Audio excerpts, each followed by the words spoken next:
केडगाव ते कायनेटिक चौकापर्यंत पसरलेला जुना वॉर्ड नंबर 15 आणि आत्ता नव्याने झालेला 17 मधील नागरिकांची जीवनशैली खतऱ्यात। एकाच पक्षाची 4 नगरसेवक, मात्र जुना वॉर्ड क्रमांक 15 आणि आत्ताचा 17 दुरावस्थेत।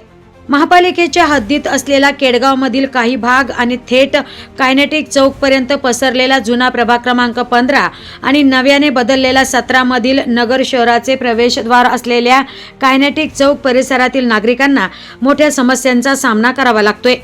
या परिसरात रस्ते, पाणी या समस्येसह नागरिकांना मिळणाऱ्या सुविधांमध्ये लहान मुलांना खेळण्याकरिता मैदान, बगीचे यांचा अभाव मोठ्या प्रमाणात जाणवत आहे। येथील बगीच्यांची मोठी दुरावस्था झाली असून लहान मुलांना खेळण्यासाठी येथे कुठलीही सुविधा नसून सर्व खेळण्या तुटलेल्या अवस्थेत आहेत, तर बगीच्यात कचऱ्याचे साम्राज्य पसरलेले आहे। ज्येष्ठ नागरिकांनाही बसण्याकरिता सुविधा या ठिकाणी दिसत नाही। अतिक्रमणामुळे अरुंद रस्त्यांसह सीना नदी पात्रातील अतिक्रमण, गवत आणि बाभळींच्या झाडांचे साम्राज्य, नदीचे गढूळ व अस्वच्छ पाणी यामुळे या परिसरात डासांचा प्रादुर्भाव मोठ्या प्रमाणात जाणवत असून नागरिकांच्या आरोग्यास धोका निर्माण करीत आहे। या वॉर्डातील 4ही नगरसेवकांनी आधीचा प्रभाग 15 भकास करून ठेवलाय, तर याच प्रभाग 15 तील नगरसेवकांनी आता नवीन झालेला प्रभाग 15 मध्ये स्वखर्चाने कामे सुरू केली आहेत।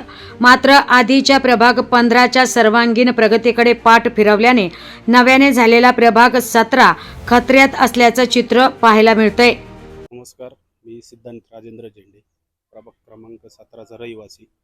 पूर्वी हा परिसर संजीवनी कॉलनी परिसर हा प्रभाग क्रमांक 15 मध्ये येत होता। अक्षरशः मागच्या 7 वर्षात इथं साधी साफसफाई सुद्धा झालेली नाही। स्थानिक प्रतिनिधी आमच्या इथले नगरसेवक, 4 नगरसेवक एकाच पक्षाचे असून सुद्धा इथं कधी साफसफाई झालेली नाही। ह्यांनी निवडणूक लागताच हा भाग प्रभाग क्रमांक 17ला जोडण्यात गेला। त्याच्यानंतर जो नवीन भाग जोडला तिकडे या नगरसेवकांनी स्वखर्चातून हे केलं, साफसफाई केली, पण इथं कधी साफसफाई झाली नाही किंवा काही झाली नाही। आता आम्ही इथून आयुक्त साहेबांकडे जाणार आहे, त्यांना साफसफाई करण्यासाठी निवेदन देणार। बरं, आता या ठिकाणी बगीचा असून लहान मुलांच्या खेळण्या आहे, मात्र त्या तुटलेल्या अवस्थेत पाहायला मिळत आहेत।